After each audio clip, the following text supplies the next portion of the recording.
విజయనగరం జిల్లా చీపురుపల్లిలో మాజీ జడ్పీటీసీ మీసేల వరహాల నాయుడు పుట్టినరోజు వేడుకలను ఆయన అభిమానులు ఘనంగా నిర్వహించారు. చీపురుపల్లి 3 రోడ్ల కూడలి నుండి శ్రీ శ్రీ శ్రీ కనక మహాలక్ష్మి అమ్మవారి ఆలయం వరకు భారీ బైక్ ర్యాలీగా వెళ్లి అమ్మవారికి ప్రత్యేక పూజలు నిర్వహించారు. తన అభిమాన నాయకుడి పుట్టినరోజు సందర్భంగా చీపురుపల్లిలో టపాసులు మోత మోగించారు ఆయన అభిమానులు.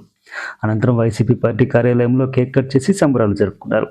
ఈ కార్యక్రమంలో మాజీ ఎంపీపీ ఇప్లి అనంతం, జిల్లా వైసీపీ ప్రచార విభాగం అధ్యక్షుడు వల్లిరెడ్డి శ్రీనివాస్ నాయుడు, బెల్లాన వంశీకృష్ణ, గవిడి సురేష్ తదితరులు పాల్గొన్నారు.